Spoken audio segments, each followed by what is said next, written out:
नमस्कार दोस्तों, स्वागत है आपका अपने परिवार लर्निंग विद देव पर। तो दोस्तों, आज हम शुरू करने जा रहे हैं अपना नया चैप्टर जिसका नाम है प्रोनाउन। और यहाँ पर हम आज इसका पार्ट 1 पढ़ने जा रहे हैं। दोस्तों, इस क्लास में हम सिर्फ बेसिक को सीखेंगे कि आखिर प्रोनाउन होता क्या है और ये कैसे वर्क करता है। और फिर इससे आगे आने वाली जो क्लास है वहाँ पर हम उन क्वेश्चंस को करेंगे जो क्वेश्चन एसएससी या बैंक पूछती है। ठीक है, ये वाली क्लास जो है ये सिर्फ और सिर्फ आपको ये बताए कि आखिर प्रोनाउन काम कैसे करता है। दोस्तों, किसी भी हाई लेवल को पर पहुंचने से पहले हम उसके बेसिक को कंप्लीट करना पड़ता है। तो इस वजह से हम यहाँ पर सिर्फ और सिर्फ बेसिक पढ़ेंगे कि आखिर प्रोनाउन होता क्या है और कैसे हम इसको यूज करते हैं। ठीक है, फिर आगे हम इस पर क्वेश्चंस करेंगे। दोस्तों, मैंने पिछली क्लास में आपका नाउन चैप्टर कंप्लीट कराया था और वहाँ पर मैंने आपको कहा था कि अब जो कलेक्टिव नाउन रह गया उसको मैं कराऊँगा। तो दोस्तों, वो जो है वो सिर्फ और सिर्फ एक क्लास का बस टॉपिक रह गया है। कलेक्टिव नाउन बहुत छोटा टॉपिक हो, उसमें बस सिर्फ और सिर्फ आपको याद करना है। तो मैं ऐसा सोच रहा हूँ कि क्यों ना मैं इसकी आपको एक पीडीएफ प्रोवाइड करा दूँ, और अगर चाहूँगा, अगर आप कहोगे तो मैं उसकी एक क्लास भी लगा दूँगा। ठीक है, अभी फ़िलहाल मैं ऐसा सोच रहा हूँ कि मैं उसकी पीडीएफ प्रोवाइड करा देता हूँ, क्योंकि कलेक्टिव नाउन को सिर्फ और सिर्फ बस याद किया है तो उसमें बहुत ज़्यादा मतलब समझने की चीज़ है नहीं, वो सिर्फ और सिर्फ याद करनी पड़ी। ठीक है, लेकिन फिर भी मैं उसकी आपको बाद में एक वीडियो दे दूँगा। तो आइए दोस्तों, फिर बिना देरी के शुरू करते हैं और आज का हमारा नया टॉपिक है प्रोनाउन। तो दोस्तों देखिए, जानते हैं सबसे पहले कि प्रोनाउन होता क्या है। तो प्रोनाउन की अगर परिभाषा की बात की जाए तो सबसे पहले अगर हम बात करें तो इसका एक तो प्रोनाउन होता है हमारा कि वे शब्द जो नाउन के स्थान पर प्रयोग किए जाते हैं उन्हें प्रोनाउन कहते हैं। यानी कि ऐसे शब्द जो नाउन के स्थान पर प्रयोग किए जाते हैं वो क्या कहलाते हैं? प्रोनाउन। और प्रोनाउन कौन कौन से होते हैं? तो जैसे आई हो गया, वी हो गया, यू हो गया, दे हो गया, ही हो गया, शी हो गया, इट हो गया। आप एक बात बताओ, अगर मैं पूछूं आई, तो क्या आई का कोई नाम है? आई माने क्या होता? मैं। तो यहाँ पर क्या मेरा नाम लिखा है? नहीं लिखा है ना। जैसे मैं कहूँ आपसे कि जैसे मेरा नाम आई को ना लेके चलो हम ही को लेते हैं पहले। ठीक है, जैसे ही माने क्या होता है? बह। मैं आपको एक सेंटेंस बोलूँ कि बह दिल्ली जा रहा है। ठीक है, बह दिल्ली जा रहा है। और तो क्या बह का आप नाम बता सकते हो कि बह कौन है? नहीं पता ना। अगर मैं कह दूँ राम दिल्ली जा रहा है तो आप नाम तो बता दोगे। तो राम दिल्ली जा रहा है, तो राम क्या हो गया? किसी व्यक्ति का नाम, लेकिन इसके स्थान पर हमने क्या प्रयोग कर दिया? ही। यानी कि he is going to Delhi, यानी कि वह दिल्ली जा रहा है। तो जो किसी के नाम के स्थान पर यानी कि नाउन के स्थान पर जो प्रयोग किया जाता है वही होते हैं सर्वनाम। तो इसलिए ही क्या हो गया? सर्वनाम। ऐसे ही आई, क्या आई का कोई नाम है? आप बता सकते हैं कि आई कौन है? आई माने होता मैं। अब मैं अगर अपना नाम ना बताऊं और मैं कहूँ मेरा नाम बताओ, तो बता सकते हो? नहीं बता सकते हो मैं। हाँ, अगर मैं कह दूं कि मेरा नाम मतलब मोहन है, सोहन है, तो आप बता दोगे, लेकिन ऐसे थोड़ी बता दोगे। तो ये क्या होते हैं? प्रोनाउन। ऐसे वी हो गया, यू हो गया, दे हो गया, ही हो गया, शी हो गया, इट हो गया। तो ये सब क्या हो गया? हमारे प्रोनाउन। चलिए अब हम आगे देखते हैं कि आखिर प्रोनाउन का हम यूज़ करते क्यों हैं। सिर्फ नाम से ही काम क्यों नहीं चला सकता? आखिर प्रोनाउन की ऐसी क्या आवश्यकता है जो हम प्रोनाउन का यूज़ करते हैं। तो देखिए, हम यहाँ पर कुछ सेंटेंसेस को पढ़ेंगे। ठीक है, और सेंटेंस को पढ़ने से पहले मैं आपको एक सिचुएशन बता देता हूँ कि सिचुएशन ऐसी है। मान लो आप और आपका दोस्त मिले। ठीक है, मान लो आप हैं और एक आपका दोस्त है, बहुत दिनों बाद कहीं मिलते हैं। ठीक है, और हम लोग एक तीसरे दोस्त की बात करते हैं जिसका नाम है राम। ठीक है, मान लो मैं हूँ, मैं आपसे मिला और आपका नाम है सोहन। तो मैंने कहा यार सोहन, राम कैसा है? तो अब तुम्हें राम के बारे में ज़्यादा जानकारी, तो तुम क्या कहोगे कि Ram is a good boy, यानी कि राम एक अच्छा लड़का है। राम वर्क्स हार्ड, राम कठिन परिश्रम करता है। Ram reads the newspaper daily. Ram has a car, Ram has the poor. अब तुमने जितनी बात करी, तुमने लगातार राम राम राम राम कर डाली। अब तुम्हारे राम सुन के मेरे मतलब कान में लगने लगा कि यार क्या है राम राम राम लगाए पड़ा है। अरे सीधे क्यों नहीं कह देता कि राम, देखो सीधे क्यों नहीं कह देता कि राम एक अच्छा लड़का है, वो कठिन परिश्रम करता है और वह डेली न्यूज़पेपर पढ़ता है, उसके पास एक कार है और वो गरीबों की मदद करता है। तो ऐसे अच्छा लगता। और तुमने क्या कही कि राम अच्छा लड़का है, राम कठिन परिश्रम करता है, राम न्यूज़पेपर पढ़ता है, राम कार राम के पास कार है, राम ऐसा पूरे। जैसे तुम मुझसे उसका परिचय न देकर तुम मुझे एक निबंध बता रहे हो, है नहीं है? तो हम लोग इस वजह से हम राम का हम प्रोनाउन का यूज करते हैं, क्योंकि इससे क्या होता है बार बार। अब जैसे तो यहाँ पर राम राम राम राम कई कई बार आ गया, हर सेंटेंस में राम, हर सेंटेंस में राम। तो इससे क्या होता है कि जो लैंग्वेज होती है ना, कोई भाषा, तो उसकी जो सुंदरता होती है वो ख़त्म हो जाती है। अब मैं तुमसे कहूँ, मान लो तुम्हारे सर हैं, मान लो तुम्हारे सर का नाम क्या है? जैसे अच्छा चलो, मान लो मेरा चैनल है लर्निंग विद देव। ठीक है, अब तो अपने दोस्त से बात करो लर्निंग विद देव के बारे में, तो तुम्हारा दोस्त क्या कहेगा कि यार लर्निंग विद अंग्रेजी पढ़ाते हैं, लर्निंग विद देव बहुत अच्छा चैनल है और लर्निंग विद एक कॉन्सेप्ट पढ़ाते हैं, और लर्निंग विद सुपर टेट की तैयारी कराते हैं या एसएससी की कराते हैं, और लर्निंग विद यूपीएससी की तैयारी कराते हैं। मतलब इस तरह तुम बार लर्निंग विद बोलते चला तो पता चला तुम्हारे दोस्त के भी सिर में दर्द हो जाए, कहा यार क्या लर्निंग विद लगा रखा है। अरे एक बार लर्निंग विद कह दो और उसके आगे ही करके लगाते चले जाओ, है नहीं है। तो हम क्यों प्रोनाउन का यूज करते हैं बार बार? हम इसलिए करते हैं कि जिससे हमारी जो लैंग्वेज है उसकी ब्यूटी बनी रहे, यानी कि उसकी सुंदरता बनी रहे, उसकी सुंदरता में कोई मतलब ऐसा ना लगे कि जो आदमी बार बार सुने उसके कान में दर्द होने लगे। अब आप एक बार बताओ, आपने बार बार एक ही नाम सुना, आपका कान कभी पक गया होगा सुन सुन के कि अरे क्या लगा रहा है कि Ram is a good boy, Ram works hard, Ram reads the newspaper daily, Ram has a new car, Ram has the poor. और वहीं हम क्या कर सकते थे कि Ram is a good boy, he works hard, he reads the newspaper daily, he has a car, और he has the poor. तो हमें बुरा तो नहीं लगता है, तो हम बार बार मतलब एक नाम को तो नहीं रिपीट कर दे रहे होते। तो इस वजह से हम क्या यूज़ करते हैं? हम करते हैं प्रोनाउन। और तो यहाँ पर नाउन क्या है? नाउन यहाँ पर क्या है? राम। भाई नाउन क्या है? राम। और इसकी जगह पे हम बार बार हम क्या कर रहे हैं? ही यूज कर रहे हैं। अब हम कर रहे हैं क्या? ही यूज। इधर भी हमने ही यूज कर दिया और इधर भी हमने ही यूज कर दिया। तो ये क्या है? ये प्रोनाउन ही तो है। ये क्या है? ये प्रोनाउन ही तो है। और ये किसके स्थान पर आया? नाउन के स्थान पर। तो इसीलिए हम कहते हैं कि वे शब्द जो नाउन के स्थान पर प्रयोग किए जाते हैं उनको हम क्या कहते हैं? प्रोनाउन। तो मैं आशा करता हूँ आपका कॉन्सेप्ट क्लियर हो गया होगा। हालांकि ये बहुत ही बच्चों वाली चीज़ है और इसमें कोई ऐसी कठिनाई भी नहीं है जो मतलब आपको मतलब परेशान करे। लेकिन आगे जब हम क्वेश्चंस करेंगे, ठीक है, तो वहाँ पर हम आपको ऐसे ऐसे क्वेश्चंस देंगे कि आपको मज़ा आ जाएगा। अभी फ़िलहाल हमने आपसे कहा कि ये बेसिक्स की क्लास है। बहुत से ऐसे स्टूडेंट हैं जिन्होंने इस चीज़ को भी नहीं अभी तक समझते। परिभाषा तो पढ़ ली है लेकिन ये नहीं मालूम कि आखिर प्रोनाउन होता क्या। तो ये स्पेशली उन्हीं लोगों के लिए क्लास है, ठीक है। अब देखो, अब हम इसको कैसे बनाएंगे कि Ram is a good boy बना दिया। मान लो राम की बात चल रही है, हमने कह दी राम एक अच्छा लड़का है। अब हम क्या कर देंगे? ही वर्क्स हार्ड, वो कठिन परिश्रम करता है। He reads the newspaper daily, वह रोज़ न्यूज़पेपर पढ़ता है। ही हैज़ ए कार, उसके पास एक कार है। ही हैज़ द पुअर, वह गरीबों की मदद करता है। तो अब देखो, अब ये अच्छा लग रहा है या पहले अच्छा लग रहा था कि Ram works hard, Ram reads the newspaper, Ram has a car और राम हैज़ द पुअर। तो पहले थोड़ी अच्छा, पहले तो तुमने एक रट्टा लगा दिया था किसी नाम का, तो थोड़ी अच्छा लगता है। और वहीं तुमने एक बार नाम प्रयोग करा, अब तुम बार बार ही का प्रयोग कर रहे हो। तो यही जो है ना, तो ये जो क्या करते हैं, हमारी जो लैंग्वेज है उसकी सुंदरता को बनाए रखते हैं प्रोनाउन। तो इसीलिए नाउन के स्थान पर प्रयोग करने वाले शब्द क्या कहते हैं? प्रोनाउन। इसी वजह से प्रोनाउन की ज़रूरत पड़ी है, वरना प्रोनाउन की ज़रूरत नहीं तो नाम से अच्छी चीज़ क्या, नाम से सब चीज़ क्लियर हो रही थी। लेकिन जब नाम हम बार बार किसी चीज़ का बोलते हैं तो उससे क्या होता है कि जो लैंग्वेज है ना उसकी मतलब एक सुंदरता खराब हो जाती है, फिर उसमें वो मज़ा नहीं आता बोलने में। बार बार एक ही व्यक्ति का नाम बोले जा रहे हो, है नहीं है। तो इस वजह से हम प्रोनाउन लगाते हैं। तो मैं आशा करता हूँ आपका कॉन्सेप्ट ये क्लियर हो गया होगा।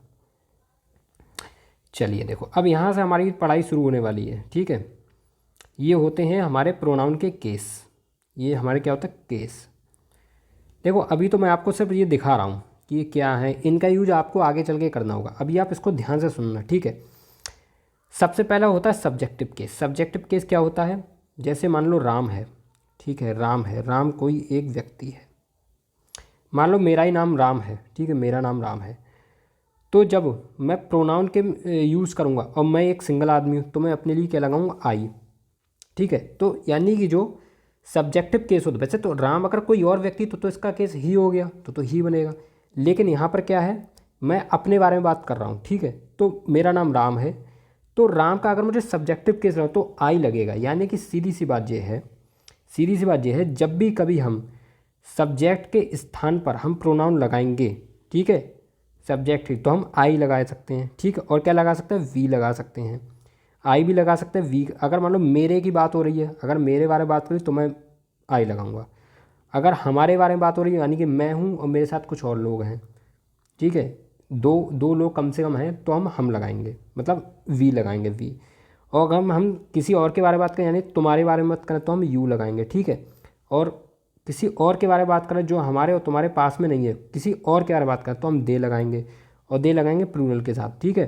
फिर ही लगाएंगे, शी लगाएंगे और इट लगाएंगे। तो ये कहाँ पर आती है? ये आते हैं सब्जेक्ट के स्थान पर।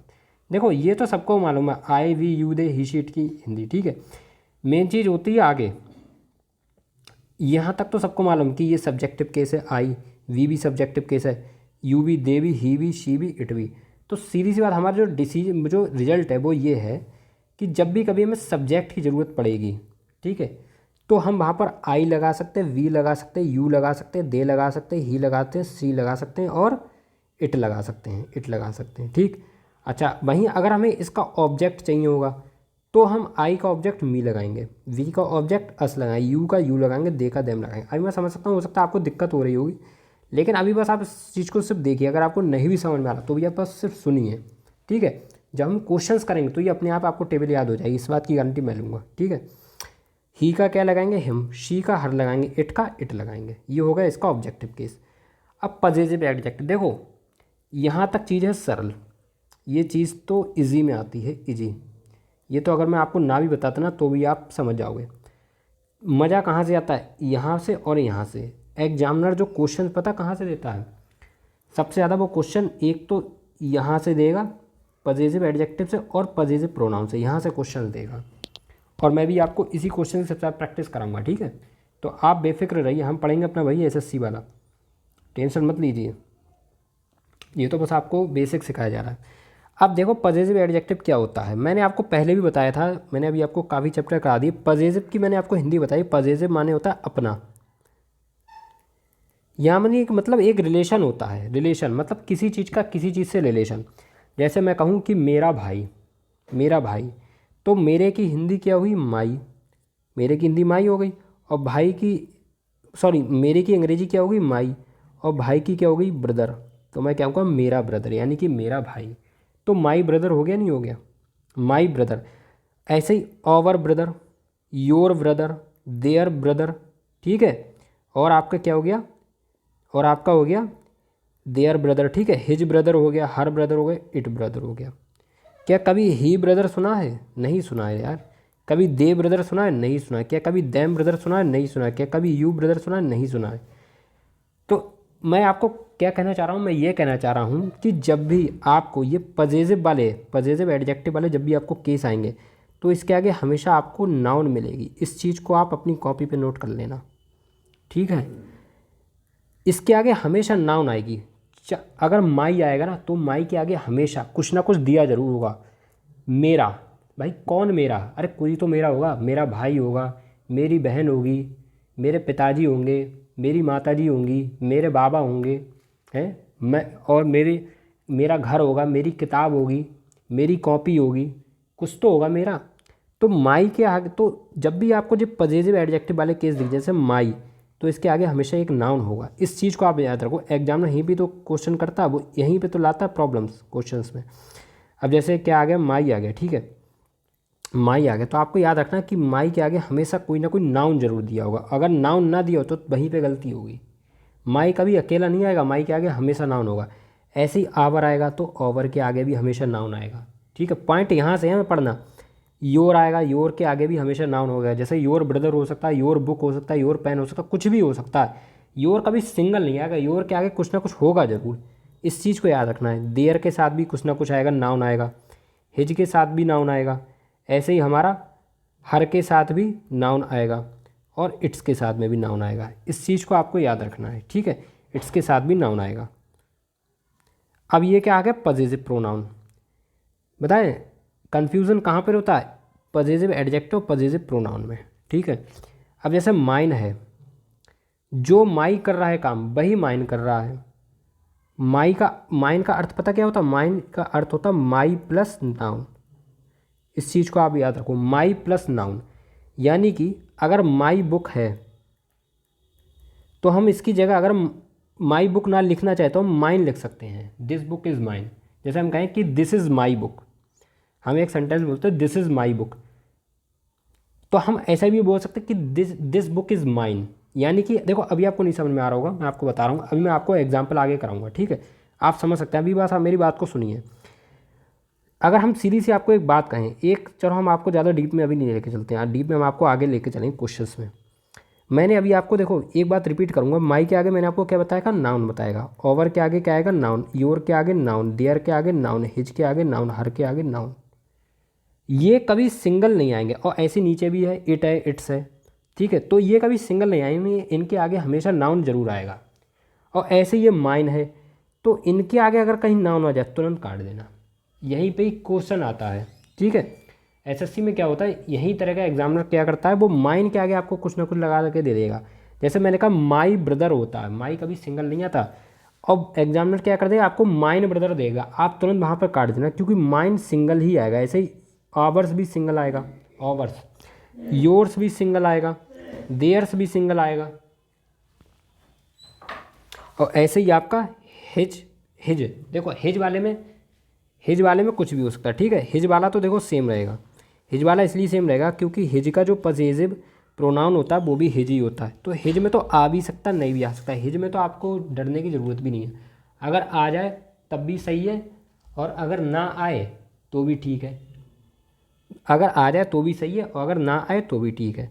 और ऐसे ही हर्ष, तो हर्ष के आगे नाउन नहीं आएगा, इस चीज़ को याद रखना है। और इट्स का तो कुछ होता ही नहीं है, तो इट्स वाला तो आपसे पूछेगा भी नहीं, ठीक है। इट्स वाला आपसे पूछेगा नहीं, पजेसिव प्रोनाउन इसका तो कुछ होता ही नहीं है। तो सीधी सी बात, अभी आपने एक क्या सीखी, जब भी कभी माई आएगा तो अपने आगे नाउन लेगा, और जब भी कभी माइन आएगा तो अपने आगे नाउन कभी नहीं लेगा। ओवर आएगा नाउन, सॉरी आवर आएगा, ओवर आएगा तो नाउन चाहिए, माई आएगा तो नाउन चाहिए, और माइन आएगा तो नाउन नहीं चाहिए, ठीक है। आवर्स आएगा तो नाउन नहीं चाहिए, योर आएगा तो नाउन चाहिए होगी, और योर्स आएगा तो नाउन नहीं चाहिए होगी, देयर आएगा तो नाउन चाहिए होगी, और देयर्स आएगा तो नाउन नहीं चाहिए होगी, ठीक है। तो इस चीज़ को आप याद रखो। और ऐसे ही आगे भी है, अब जैसे हिज वाला है तो यहाँ पर नाउन दे भी सकता है, और यहाँ पर नाउन नहीं भी दे सकता, तो इससे कोई हमें फ़र्क नहीं पड़ जाएगा। हिज वाले में हम नहीं टेंशन लेंगे, ठीक है।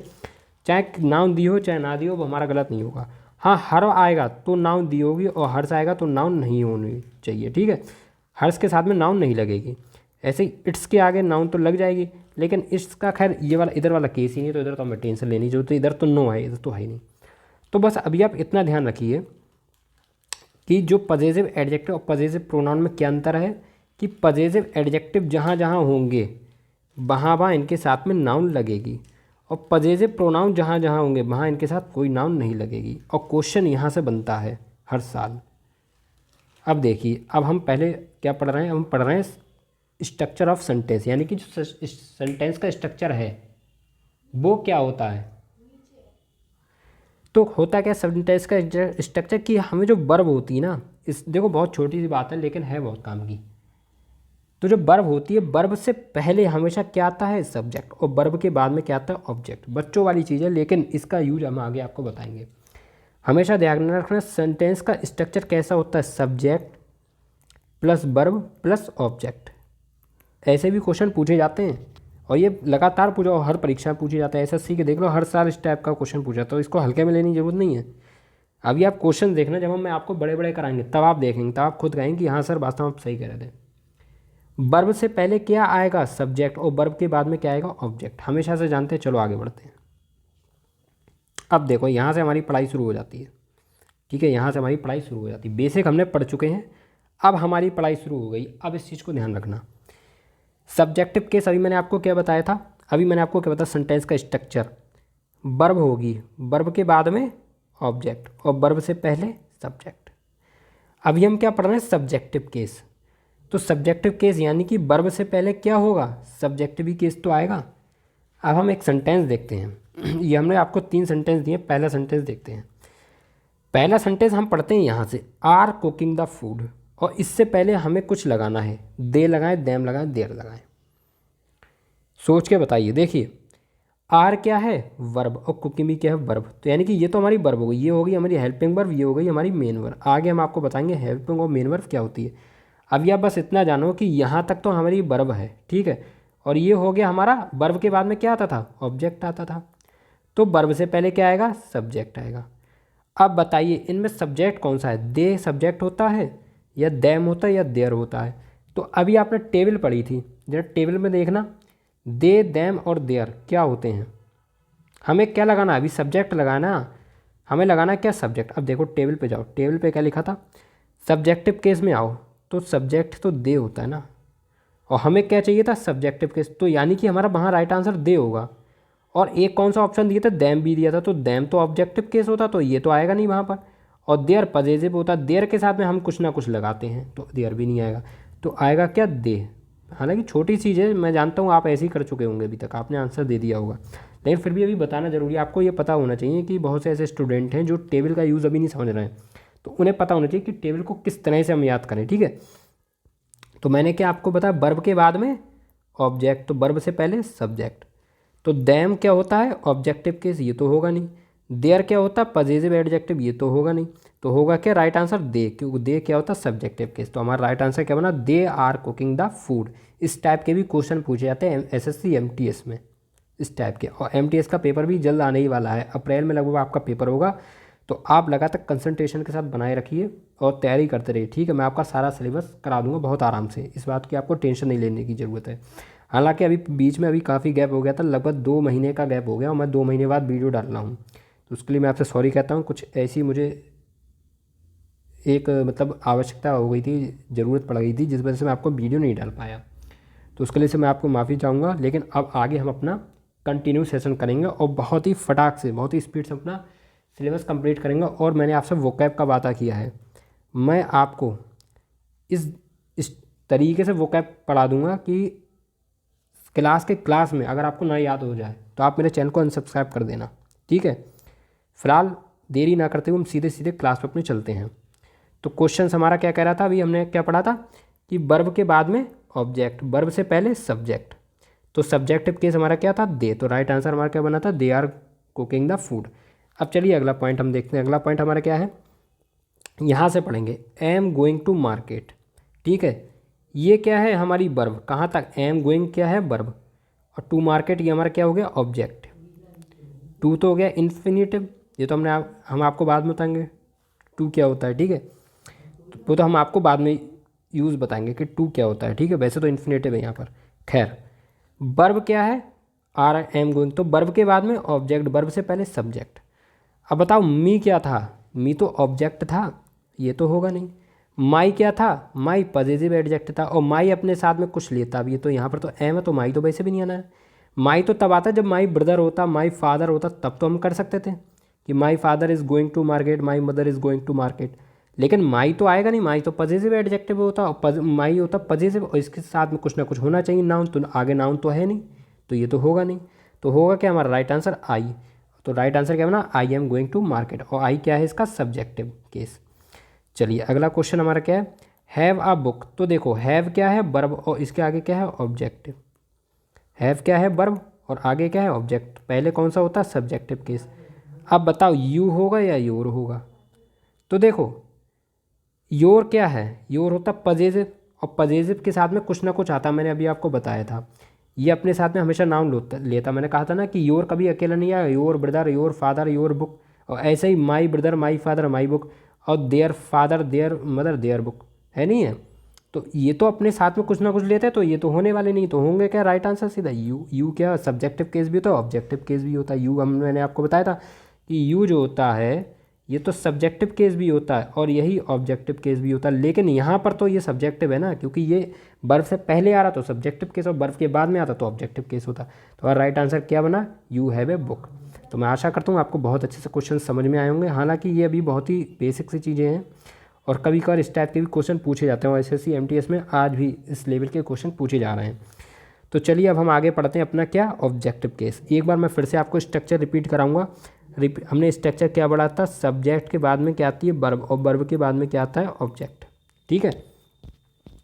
सब्जेक्ट के बाद में वर्ब, वर्ब के बाद में ऑब्जेक्ट। क्वेश्चन देखिए, अभी हम क्या पढ़ रहे हैं, ऑब्जेक्टिव केस। अब हम क्या पढ़ेंगे, वर्ब के बाद में हमें क्या दिया होता है, ऑब्जेक्ट। वर्ब के बाद में क्या दिया होता है, ऑब्जेक्ट। देखो क्वेश्चन हमारा क्या, पहला, आई गेव ए बुक, ठीक है।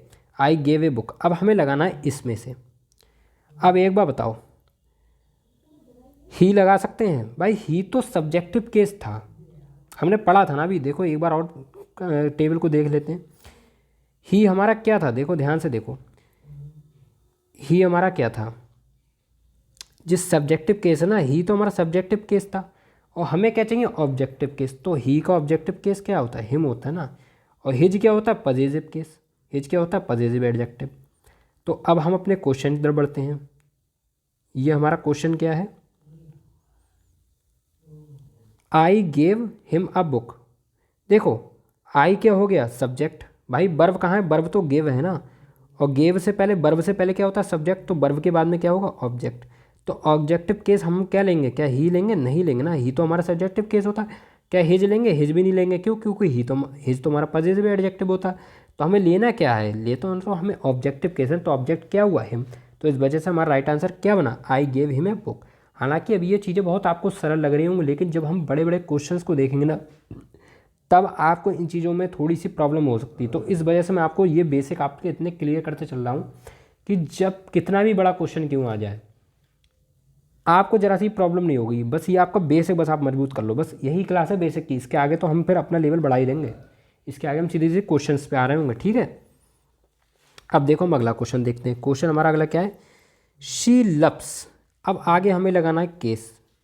अब देखो लव्स क्या है? लव्स तो यहाँ पर वर्ब है ना, और वर्ब से पहले क्या था? Subjective case. तो शी क्या हो गया? सब्जेक्ट। तो हमें क्या चाहिए? ऑब्जेक्ट। अब बताओ ऑब्जेक्ट इसमें क्या है? तो क्या आई ऑब्जेक्ट होगा? बिल्कुल नहीं होगा भाई। आई का ऑब्जेक्ट तो मी होता है। आई तो सब्जेक्टिव केस होता है। अब क्या माई होगा? माई भी नहीं होगा। माई तो अपने साथ कुछ ना कुछ लेता है। माई होता है पजेसिव एडजेक्टिव, तो माई भी नहीं होगा। हमें तो ऑब्जेक्ट चाहिए ना, हमें पजेसिव एडजेक्टिव थोड़ी चाहिए, हमें तो ऑब्जेक्ट चाहिए। अब अगर हम कह रहे हैं माई, हम कब लगाते? अगर इसके आगे ब्रदर भी लिखा होता या कुछ लिखा था कि शी लव्स ब्रदर, तो मैं कह देता कि माई ब्रदर, कि मैं मेरे भाई से प्यार करती है, वह मेरे भाई से प्यार करती है। क्योंकि माई तो अपने साथ में कुछ ना कुछ लेता है, और आगे तो सेंटेंस फुल स्टॉप तो यहीं भी लग गया कि शी लव्स, और इसमें से एक वर्ड लिखना और फुल स्टॉप। तो माई तो वैसे भी नहीं आएगा, क्योंकि माई अकेला थोड़ी आएगा, माई के आगे तो नाउन की ज़रूरत है। तो इस वजह से हमारा राइट आंसर क्या बना? She loves me. और मी क्या है? इसका ऑब्जेक्टिव केस, तो हमें ऑब्जेक्टिव केस तो चाहिए। तो हमारा राइट आंसर क्या बना? She loves me. अब देखो अगला पॉइंट हमारा क्या है? They teach. अब हमें आगे लगाना है। बताओ क्या लगाएंगे? क्या वी लगा सकते हैं? भाई वी तो सब्जेक्टिव केस होता है। वी तो पहले आता वर्ब से। देखो वर्ब जे है, ऑब्जेक्ट जे है। सॉरी, एक बार फिर से लिखते हैं। वर्ब क्या है? टीच, और इससे पहले क्या है? सब्जेक्ट। अब हमें क्या चाहिए? ऑब्जेक्ट। तो अगर हम वी लगाते हैं तो ये तो ऑब्जेक्टिव केस हो, तो ये तो सब्जेक्टिव केस हो गया, ये तो आएगा नहीं। हमें तो ऑब्जेक्ट चाहिए, तो वी तो कट गया। अगर हम आवर लगाते हैं तो आवर के साथ में हमें कुछ लगना चाहिए था। भाई आवर के साथ में तो हमें कोई नाउन तो दी होती, तभी तो हम लगाते। लेकिन यहाँ पर तो दे टीच के आगे कोई नाउन है ही नहीं। यहाँ पे तो सीधा हमें इसमें से एक वर्ड चूज़ करना है, और आगे हमें तो कुछ दिया है नहीं। आगे तो सेंटेंस खत्म, तो आवर तो वैसे ही नहीं आया, तो आएगा क्या? अस ही तो आएगा। क्यों? क्योंकि अस इसका ऑब्जेक्टिव केस है, हमें ऑब्जेक्टिव ही तो चाहिए था। तो हमारा राइट आंसर क्या बना? दे टीच अस, यानी कि वे हमें पढ़ाते हैं। अब चलिए, अब हम चलते हैं अपने पजेसिव एडजेक्टिव की तरफ।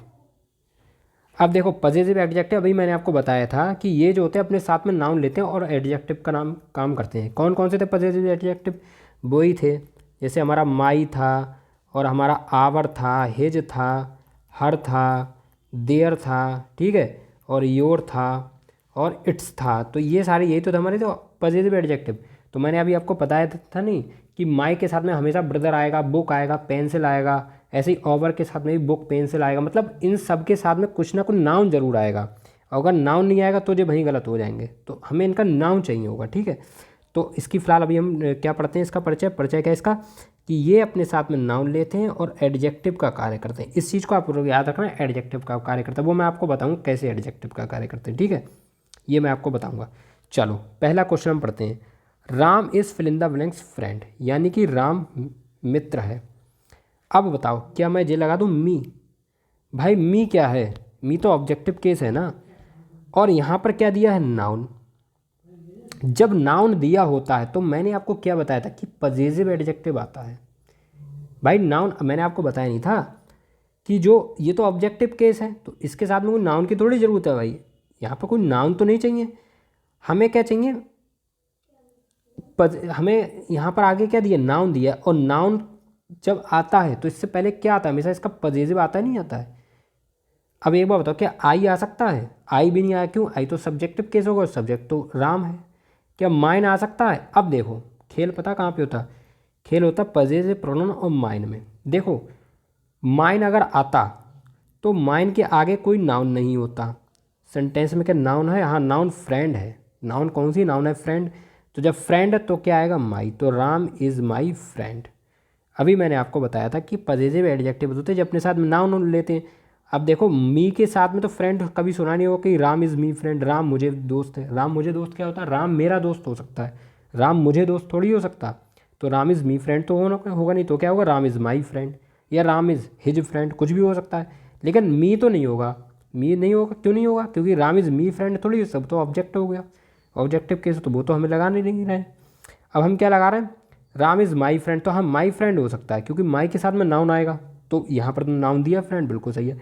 आई आ नहीं सकता, क्यों, आई तो सब्जेक्टिव केस है भाई, आई तो सब्जेक्ट के स्थान पर आता, और यहाँ पर तो वैसे ही वर्ब से पहले ही राम क्या है, सब्जेक्ट तो यहाँ पर राम हो गया, तो आई तो कतई नहीं आएगा।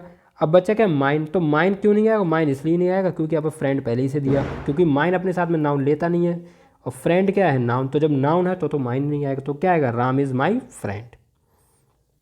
अब देखो अगला क्वेश्चन पढ़ो। He was fill in the blanks husband, यानी कि वह हस्बैंड था, किसका, उसका, वह तुम्हारा हस्बैंड था, ठीक है। अब देखो वाज क्या है, वर्ब है, इससे पहले क्या आ गया, सब्जेक्टिव, और हस्बैंड। अब हस्बैंड एक नाउन है ना, और आपको पता है अगर आप यहाँ पर यू लगाएंगे तो यहाँ पर सब्जेक्टिव केस होता है, ऑब्जेक्टिव केस होता है, ऑब्जेक्ट तो ऑलरेडी हस्बैंड है ही, भाई ऑब्जेक्ट तो ऑलरेडी हस्बैंड हो ही गया। अब अब हम कहते हैं कि ही वाज यू हस्बैंड, यानी कि वह हस्बैंड तुम था, तो ये क्या बात हुई, वह तुम्हारा हस्बैंड हो सकता है, तुम था का क्या मतलब हो कि वह हस्बैंड तुम था, क्या तुम उसके हस्बैंड थे, तब ये तो कोई बात ही नहीं हुई ना, वह हस्बैंड तुम था, तो ये तो चीज़ गलत हो गई, तो यू तो आने वाला नहीं है। अच्छा क्या योर आ सकता है, तो हाँ योर तो आ सकता है, क्यों, क्योंकि योर जो होता है ये अपने साथ में नाउन लेता है, पॉजिटिव एडजेक्टिव है ना, ये अपने साथ में नाउन ले सकता है, और नाउन हमें आगे दिया हुआ हस्बैंड, तो इसलिए हमारा राइट आंसर क्या बनेगा, ही वाज योर हस्बैंड, यानी कि वह तुम्हारा पति था। अब क्या बताओ, क्या योर्स आ सकता है, तो योर्स नहीं आ सकता, क्यों नहीं आ सकता, क्योंकि इसके आगे नाउन नहीं आएगा, और यहाँ पर नाउन ऑलरेडी दिया हुआ है। अगर हस्बैंड ना दिया होता तो हम योर्स लगा सकते थे, लेकिन वो भी तब लगाते जब हस्बैंड का जिक्र कहीं पर हो चुका होता, तो वो कॉन्सेप्ट हम आपको आगे बताएंगे, ठीक है। फिलहाल अभी आप इतना समझो कि योर्स क्यों नहीं आया, तो योर्स इसलिए नहीं आया क्योंकि यहाँ पर नाउन दिया है, योर्स यहाँ पर नाउन दिया, इस वजह से नहीं आएगा, ठीक है। चलो आगे हम अपना अगला क्वेश्चन देखते हैं। क्वेश्चन हमारा क्या है, she is fill in the blanks daughter, यानी कि वह पुत्री है। अब क्या शी डॉटर कर दें कि वह पुत्री है, ये तो कोई बात ही नहीं हुई। क्या शी इज़ हर्स डॉटर्स कर दें, तो कर तो सकते थे, लेकिन करेंगे क्यों नहीं, इसीलिए नहीं करेंगे क्योंकि हर्स जो है जी अपने साथ में नाउन तो लेगा नहीं, और यहाँ पर नाउन दी है, तो ये तो आएगा नहीं, तो आएगा क्या, शी इज़ हर डॉटर, यानी कि वह उसकी पुत्री है। अब यहाँ पर मैं आपको इसके कॉन्सेप्ट आगे बताऊँगा, ये जो हर्स है, योर्स है, माइन है, हर्स, इनमें डिफरेंस क्या होता है, इनमें और इनमें डिफरेंस क्यों हो जाता है, ये मैं चीज़ आपको बताऊँगा। अब देखिए, आप आगे देखिए, देखो ये आ रहा है पॉजिटिव प्रोनाउन। अब मैं आपको इससे आगे वाली जो स्लाइड है उसमें मैं आपको बताऊंगा कि ये क्या होते हैं पॉजिटिव प्रोनाउन, ठीक है। अब देखो आप पहले देखो क्वेश्चन हमारा क्या है, this pen is fill in the blanks. अब आप इसमें देखो हम क्या लगा सकते हैं, अभी इतना मैंने आपको बताया था, उम्मीद है आप इसके बारे में तो नहीं बता सकते, लेकिन आप इससे अच्छे से परिचय हो चुके हैं इनसे, ठीक है। इससे तो आप देख के बता सकते हो राइट आंसर क्या हो सकता है। मैंने अभी आपको बताया था कि जब भी ये आएंगे ना तो ये अपने साथ में नाउन लेंगे, तो दिस पेन इज, अब यहाँ पर क्या आपको कहीं नाउन दिख रहा है, नहीं दिख रहा है ना, क्या आपको कहीं यहाँ पर नाउन दिख रहा है, यहाँ पे कहीं आपको नाउन लिखा हुआ था, जैसे फुल स्टॉप होता और यहाँ पर नाउन होता और इससे पहले इनमें से कुछ लगाना होता, तो ऐसा तो कुछ मुझे तो नहीं दिख रहा है।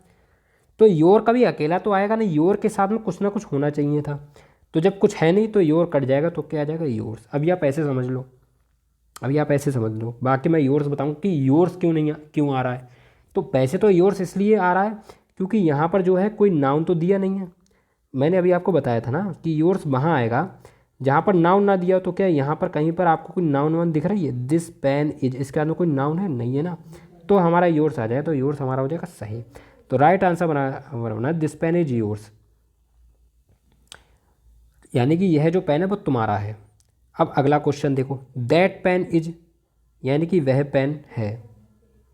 अब क्या बताओ, माई लगा दूँ, वह पेन मेरा है, तो मेरा तो माई वैसे तो सही लगा, हिंदी में तो अच्छा लगा, वह पेन मेरा, माई माने मेरा, लेकिन भाई माई आएगा तो अपने आगे नाउन भी तो लेगा, तो क्या यहाँ पर कहीं पर तुम्हें कोई नाउन दिखाई दे रही है, दैट पेन इज, इसके बाद में कोई नाउन है नहीं है ना, नहीं है तो फिर माई कैसे लगा दोगे, तो फिर माइन लगाओगे, और तो पता भी है कि माइन जब आएगा तो अपने आगे नाउन लेगा नहीं, और यहाँ पर नाउन है ही नहीं, तो हमारा राइट आंसर क्या बना, दैट पेन इज़ माइन। अब हम इसका सीखेंगे कॉन्सेप्ट, देखो अब आ गया इसका कॉन्सेप्ट, अब आप समझ जाओगे। अब आप समझो कि माई में अब आप देखो माई में और माइन में अंतर क्या है, इस चीज़ को आप देखो। आके क्यों हम माई प्रयोग करते हैं और क्यों हम माइन करते हैं। मैंने आपको बताया था कि जहाँ कहीं भी माई, देखो आप सबके लिए समझना, माइन यहाँ पर मैं सबकी बात कर रहा हूँ, माई की भी कर रहा हूँ, योर की भी कर रहा हूँ, हर की भी कर रहा हूँ, आवर कर रहा हूँ, हिज देयर, सबकी बात कर रहा हूँ, ठीक है। तो आप सबके बारे में समझ लो, ये मैं सबकी बात कर रहा हूँ। यहाँ पर क्या बात कर रहा हूँ कि अगर कभी आपको माई दिख जाए या योर दिख जाए या हर दिख जाए या आवर दिख जाए या हिज दिख जाए या देयर दिख जाए और इसके आगे आपको नाउन जरूर दिया होगा। अब मैं सिर्फ माई की बात कर रहा हूँ। अगर माई प्लस नाउन दिख जाए तो उसका अर्थ होगा सीधा सीधा माइन। आइए मैं आपको एग्जाम्पल दूंगा कैसे। देखो मैं आपको इससे आगे वाली स्लाइड दिखाता हूँ। जैसे ये वाली स्लाइड है, इसको आप ध्यान से देखिए। स्लाइड में पहला एग्जाम्पल हमारा क्या, my pen is a new pen. मेरा पेन एक नया पेन है, बिल्कुल सही है, किसी चीज़ की गड़बड़ नहीं है, बिल्कुल सही है भाई, मेरे बिल्कुल सही है। देखो माई आ गया ना, देखो पेन की बात चल रही थी, देखो यहाँ पर क्या आया, जैसे माई आ गया, माई आ गया, ठीक। अब माई के बाद में कुछ ना कुछ आता ज़रूर है, तो वो भी आ गया, नाउन भी आ गया, माई के बाद नाउन भी आ गया, ठीक। तो सब, और ये क्या आ गई, वर्ब। तो वर्ब से पहले ये तो सब्जेक्ट हो गया भाई, यहाँ पर सब्जेक्ट क्या है, माई पेन है ना। अब आप ये मत समझना कि सर आपने कहा तो कहीं आई सब्जेक्ट होता, माई तो होता नहीं है। तो मेरे दोस्त मैंने कहा माई सिंगल नहीं होता, लेकिन अगर माई के साथ में कुछ आ जाएगा तो हो सकता है, क्योंकि फिर अब वहाँ पर सब्जेक्ट माई थोड़ी, सब्जेक्ट तो पेन है, मेरा पेन सब्जेक्ट, तो यहाँ पर मेरा पेन है तो पेन के बारे में बात हो रही है, तो वस्तु तो सब्जेक्ट हो सकती है, उसमें क्या बुराई है। तो हमारा क्वेश्चन क्या बना कि my pen is a new pen. अब ऑब्जेक्ट क्या हो गया ये, तो क्वेश्चन में यहाँ पर तो खैर कोई गड़बड़ नहीं है, my pen is a new pen. अब अगला वाला सेंटेंस देखो, mine is a new pen, यानी कि मेरा पेन एक नया पेन। देखो जो अर्थ इसका है, इसका अर्थ क्या है, इसका अर्थ मैं एक बार हिंदी में लिख देता हूँ, मेरा पेन एक नया पेन है, यानी कि जो मेरा पेन है वो नया पेन है। अब mine page is a new pen, तो इसका अर्थ क्या होता है, इसका भी अर्थ यही होता है, इस चीज़ को ध्यान रखो। इसका भी अर्थ यही है कि मेरा पेन एक नया पेन है। बहुत कॉन्सेप्ट मैं आपको बता रहा हूँ, बहुत डीप में जाकर देखो, मेरा पेन एक नया पेन है, इसका भी अर्थ वही है। जो अर्थ my pen is a new pen का, वही अर्थ mine pen is a new pen का। बस अंतर कहाँ पर हो जाता है, इस चीज़ को आपको समझना। अंतर यहाँ पर हो जाता है कि अगर मैं माई पेन को माइन लिख दूँ तो दोनों एक ही बात हो जाएगी, ठीक है। जो अर्थ my pen is a new pen का, वही अर्थ बिल्कुल बराबर होगा mine pen is a new pen का। बस डिफरेंसेस कहाँ पर आ जाता है, डिफरेंसेस यहाँ पर आता है कि जो माई पेन का मतलब है वही माइन का मतलब है। अगर आपको सेंटेंस में माइन दिया है तो आप समझ लेना कि यहाँ पर ऑलरेडी माई प्लस नाउन दिया है। अब नाउन कौन सा होगा, पेन, जैसे पेन दिया है, ठीक है। अब हमने यहाँ पर क्या लगा दी, माई, माई सॉरी यहाँ पर हमने क्या लिखा, माइन। तो यहाँ पर इसका अर्थ ऑलरेडी देखो। अच्छा एक बार बताओ, इस तरह समझो, जैसे is a new pen, is a new pen, ये तो सेम है, is a new pen, is a new pen same है। डिफरेंसेस यहाँ से आना शुरू हुआ, माई पेन और माइन, माई पेन और माइन। तो फिर ये क्यों बराबर हुई, ये इसलिए बराबर हो गए क्योंकि माई पेन बराबर हो गया माइन, माई पेन बराबर हो गया माइन, तो इस वजह से इसका अर्थ भी बराबर हो गया। चाहे तो हम यहाँ पर माइन लगा दें, अगर हम यहाँ पर, अगर इस सेंटेंस में अगर हम इसको काट दें, अगर हम माइन लगा दें ना तो बिल्कुल सही हो जाएगा। और देखो यही वाला तो नीचे वाला सेंटेंस है, mine is a new pen. और वहीं अगर हम इसको काट कर, इस वाले को काट कर अगर हम माई पेन कर दे तो भी सही हो जाएगा, my pen is a new pen. बस डिफरेंसेस यहाँ पर हो जाता है कि जब माई आएगा तो ये अपने साथ में पेन ले लेगा, और जब माइन आएगा तो ये अपने साथ में पेन नहीं लेगा। बस यहाँ पर अंतर आ जाता, बाकी सेंटेंस में कोई गड़बड़ी नहीं है, सेंटेंस बिल्कुल सही है। चाहे my pen is a new pen बोल दो, चाहे mine pen is a new pen बोल दो, बिल्कुल सही है, कोई अंतर नहीं है। बस अंतर ये है कि अगर आपके आगे माइन के आगे अगर पेन दे दिया गया, एग्जामिनर पता क्या करेगा, क्वेश्चन में दे देगा mine pen is a new pen, तुम अर्थ क्या लगाओ कि मेरा पेन एक नया पेन है, भाई बिल्कुल सही है, mine pen is a new pen. लेकिन क्यों ऐसा नहीं हो सकता, ऐसा इसलिए नहीं हो सकता क्योंकि माइन का अर्थ भी अगर यहाँ पर आपको, जैसे एग्जामिनर, देखो मैं आपको फिर से बता देता हूँ, एग्जामिनर ने अगर आपको ऐसे दे दिया कि mine pen is a new pen, ठीक है, फुल स्टॉप। तो माइन पेन पे आप देखो, माइन का अर्थ मैंने आपको क्या बताया था कि माइन का अर्थ होता है माई प्लस नाउन, और नाउन कौन सी दी है, माई पेन, पेन दी है ना, तो इसका अर्थ क्या बनेगा, my pen, pen is a new pen, यानी कि फिर दो बार पेन हो गया। My pen, pen is a new pen. अब बताओ क्या ऐसा कोई बोलता कि मेरा कलम, कलम एक नया कलम है, ये तो चीज़ गलत होगी ना, कि मेरा पेन, पेन एक नया पेन है, तो फिर ये तो नाउन फिर रिपीट हो गई। तो हमें नाउन थोड़ी रिपीट करना है भाई, हम तो प्रोनाउन पढ़ रहे हैं, नाउन रिपीट कर कैसे सकते हैं। माइन का अर्थ ये हो गया कि माई पेन, और आगे फिर एक बार तुमने पेन दे दिया, तो तभी तो ये चीज़ गलत हो जाती। तो इस वजह से हम यहाँ पर इसके आगे नाउन नहीं लगाते हैं। अब आप समझ गए, अब आशा करता हूँ आप समझ गए होंगे। देखो माई पेन, यहाँ पर एक बार पेन की बात हुई कि माई पेन, और माइन की बात कर दें तो इसका अर्थ हो गया माई पेन, यहाँ पर भी हो गई। लेकिन वहीं अगर एक बार इसके आगे और पेन लिखा होता, अब जैसे यहाँ पर है, जैसे मान लो पहले वाला आप सेंटेंस देखो, यहाँ पर हम क्या माइन कर सकते हैं, माई को हटाकर, बिल्कुल नहीं कर सकते। क्यों, अगर हमने यहाँ पर माइन कर दिया तो इसका अर्थ बन जाएगा कि माई पेन, माई पेन बन गया और आगे भी पेन दिया, तभी ये वाक्य गलत हो जाएगा यहाँ पर, इस वजह से ये गलत हो जाएगा। अब देखो हम अगले वाला अपना उदाहरण देखते हैं। अगला वाला हमारा एग्जाम्पल क्या है, your book is a old book, यानी कि तुम्हारी किताब पुरानी किताब है, बिल्कुल सही, कोई फ़र्क नहीं है। और अगला वाला क्या है, yours is a old book, यानी कि तुम्हारी किताब अगली, तुम्हारी किताब पुरानी किताब, यहाँ पे भी सही है, दोनों जगह सही है। लेकिन अगर हमने इस योर की जगह, एग्जामिनर क्या करेगा, आपको दे देगा योर्स। आपको बहुत ध्यान से देखना है, अगर यहाँ पर योर्स दे दिया, ये योर ना और योर्स दिया हो, ये वाला योर तो नहीं दिया होगा, वो क्या दे देगा, योर्स, और योर्स दे देगा, तो इसका अर्थ क्या बन जाएगा कि योर बुक, क्योंकि बुक आगे है ना, तो योर बुक बन गया, और एक आगे बुक और दिया है, book is a old book. अब तुम ये बताओ, क्या सेंटेंस ऐसा कभी तुमने सुना कि your book, book is a old book, ये तो गलत हो गया ना, जो दो बार नाउन एक सी कैसे आ गई। तो इस वजह से हम यहाँ पे योर्स नहीं कर सकते, इस वजह से हम योर्स जब भी आएगा सिंगल आएगा, इसके आगे कभी नाउन नहीं दे देगा। वो ऐसा नहीं कर सकता कि योर्स भी दे दे और आगे नाउन भी दे, अगर नाउन दे दिया ना तो समझ लेना इसका अर्थ हो गया your book, book is old book, तभी ये चीज़ गलत हो जाएगी। तो इस वजह से अब मैं समझ सकता हूँ, आप यहाँ पर इसका डिफरेंस सीख गए होंगे। इसका डिफरेंस क्या बना कि your book is a old book और yours is a old book, बात एक ही है, बस अंतर यहाँ पर है। अब देखो हम पीछे इस चीज़ को क्लियर कर देते हैं, इस चीज़ को आप याद रख लो, क्या होगा इसका, माई प्लस नाउन आ जाए तो इसका अर्थ क्या होता है, माइन, बिल्कुल सेम चीज़ है। माई बुक बराबर माइन हो गया। मैं सेंटेंस एक बोल देता हूँ, this is my book, this is my book, this is a my book, यह एक मेरी किताब है, ठीक है, दिस इज माई बुक। और मैं कह दूँ कि दिस बुक इज माइन, तो बिल्कुल सही है, यहाँ पर कोई गड़बड़ नहीं है। This is my book, this is a my book, या दिस बुक इज़ माइन, ठीक है, चाहे मैं कैसे करूँ, दिस इज़ माई बुक और दिस बुक इज़ माइन, बिल्कुल सही, यहाँ पर कोई गलती नहीं है। बस गलती कहाँ पर हो जाती है कि अगर हमने जैसे, फिर से हम लिख देते हैं यार, दिस इज़ माई बुक और दिस बुक इज माइन, ठीक है, कोई गलती नहीं, एक ही अर्थ है, यह मेरी किताब है और यह किताब मेरी है, यह एक मेरी किताब, यह किताब मेरी है।